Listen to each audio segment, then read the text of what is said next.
My name is Stuart. I'm a student at ECU. I used to live for myself, now I live for others. This is my story.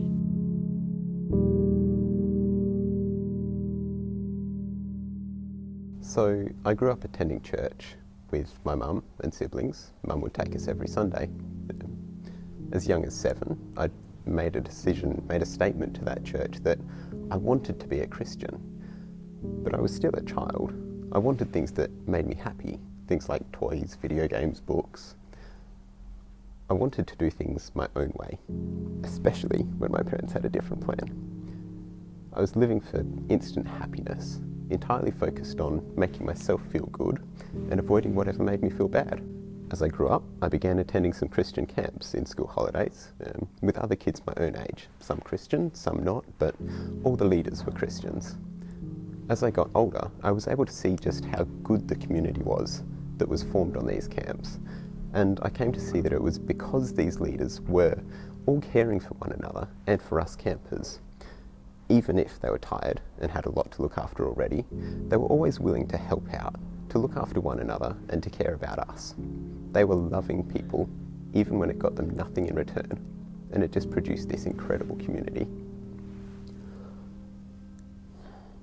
Going back in time a little now, back to winter 2019, I was on a Power to Change winter conference.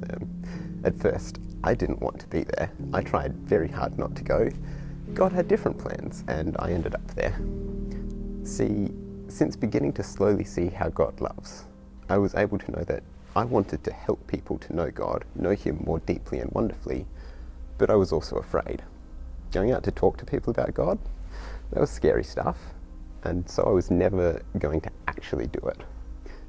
Even hearing about it as conference went on, I kind of just became more convinced that I should just drift away from this organisation. They were too hardcore for me.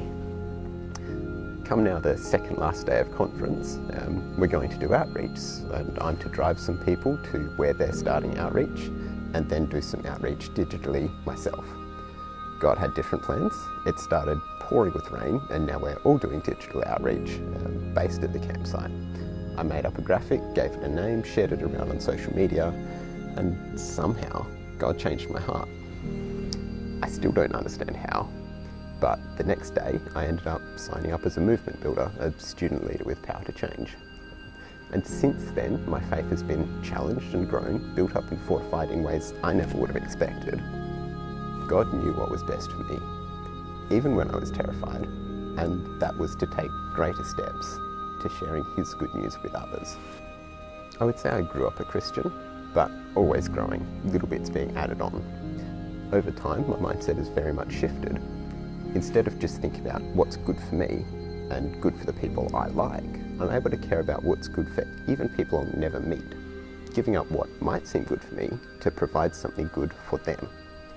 Sometimes those sorts of actions can lead to a conversation, and I get to tell people that it's not me. I'm imperfect. I am a phenomenally flawed human being, but I'm forgiven and loved by God. I start every day knowing that God loves me and that He wants to use me to let other people know that He loves them. In the end, my views shifted entirely. Instead of thinking about what's best for me, what will make me happy, I'm able to live in a way that brings joy to others. Nowadays, I get to lead on-campus events with Power to Change. I spend too much of the time I should be studying, doing ministry instead, or sharing the gospel with people, encouraging others to, or having conversations about faith and life. I love it, and I'm constantly finding ways that God is loving me and providing for things that I didn't even think of to even better spread His kingdom, His love. All this because of Christ in me. My name is Stuart, and that's how Jesus changed my life.